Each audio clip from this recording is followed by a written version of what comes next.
పార్టీని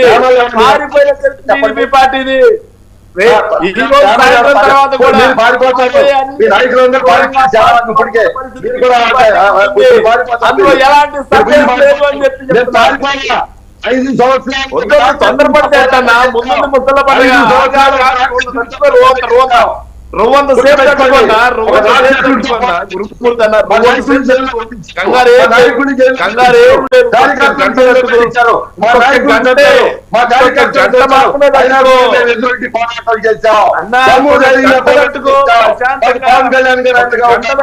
మిమ్మల్ని ఈ రేపు కొద్ది గంటలో మీ పరిస్థితి ఏంటో చూసుకోండి.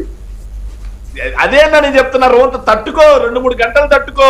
ఎవరిని ప్రజలు తరిమి కొడుతున్నారు, ఎవరి ప్రజలు చిత్కరిస్తున్నారు,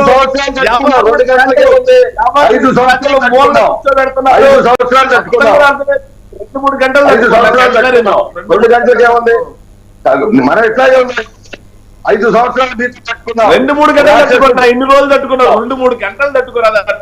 తట్టుకో కృష్ణాంజనేయులు గారు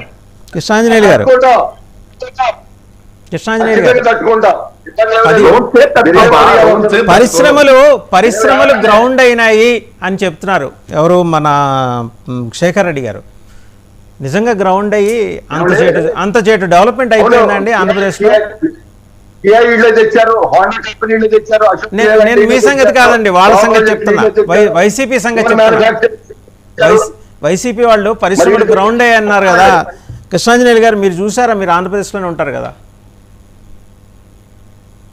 మ్యూట్లో ఉన్నారండి కృష్ణాంజనేయులు గారు. వాసుదేవన్ గారు నా మాట వినపడుతుందా? వినిపిస్తుందండి, వినిపిస్తుంది.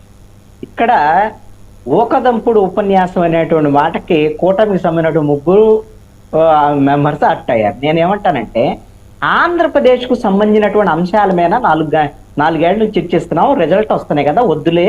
అందుకని ఏదైతే కేంద్ర ప్రభుత్వానికి సంబంధించినటువంటి అంశాల మీద మాట్లాడదాం అనేటువంటి పాయింటే చెప్పారు. ఇప్పుడు మళ్ళీ తీసుకొచ్చి ఇప్పుడు ఎలాగూ పరిశ్రమలు ఉన్నాయా లేవు అనేటువంటి దాని మీద 2 గంటలు ఆగితే జనం తీర్పిస్తారండి. నేనేమి శేఖర్ రెడ్డి గారి లాగా ఆయన ఎలాగో చెప్తాడు, ఆయన ఓడిపోయే సమయంలో కూడా చివరి వరకు మేమే గెలుస్తామంటాడు. అలా కూటమి వాళ్ళు కూడా మేమే గెలుస్తాం. ఇప్పుడు చూస్తున్నటువంటి ట్రెండ్స్ ని ఏ విధంగా అర్థం చేసుకోవాలి అనేటువంటి దాని మీదనే మాట్లాడాలి అనేటువంటి నా యొక్క అభిప్రాయం. ఇప్పుడు ఉన్నటువంటిది ఏంటి, ట్రెండ్స్ లో కనపడుతున్నది ఏంటి, రైజ్ అవుతున్నటువంటి కూటమికి సంబంధించినటువంటి అంశం కనపడుతుంది. 17 20 ఇద్దరు కలిపి తెలుగుదేశం జనసేన ఉంటే ఒక 4-5 దగ్గర అంటే ఎంత డిఫరెన్స్ ఉంది, 20కి 5 మధ్య. అది రేపొద్దు మారితే మారొచ్చాం, అది వేరే విషయం. ఇంకో గంట తర్వాత ఇంకో రకంగా వస్తే మారొచ్చాం. కానీ ట్రెండ్స్ మాత్రం కనపడుతున్నటువంటి అంశాలు ఒక రకం. అందుకని పరిశ్రమలు ఉన్నాయా, మద్యపాన నిషేధం అమలు చేశారా లేదా, ఇవన్నిటిని దానికే కదా ప్రజలు తీర్పిస్తుంది. దానికి ఇప్పుడు మనం ప్రత్యేకంగా శేఖర్ రెడ్డి గారిని ఆయనకే మనం ఇది నువ్వు చేయలేదంటే ఇది మనం చెప్పక్కర్లేదు. ఫిగర్ చెప్తుంది, నంబర్ చెప్తుంది, ఆ నంబరు చెప్తుంది కదా.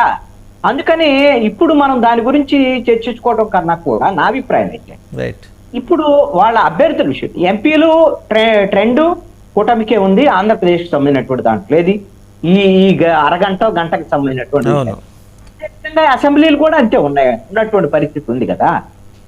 అదే విధంగా ఇప్పుడు జాతీయ స్థాయిలో కూడా వీళ్ళు లెక్క అయితే వీళ్ళు ఒక 250 వీళ్ళు ఉంటే 130 140 దగ్గర ఇండియా కూటమి కూడా నడుస్తుందండి. అక్కడేమి ఈ ఆంధ్రప్రదేశ్ తరహాలో వన్ సైడ్ గా ఏమి లేవు. ఇప్పుడు 4-3 వైసీపీ దగ్గర ఉంటే 20 ఏమో తెలుగుదేశం జనసేన ఉన్నటువంటి పరిస్థితి. అంత లీడ్ అనేటువంటిది జాతీయ స్థాయిలో కనపడటం లేదు అనేటువంటి నా పాయింట్. రైట్. ఒకసారి రవికిరణ్ గారు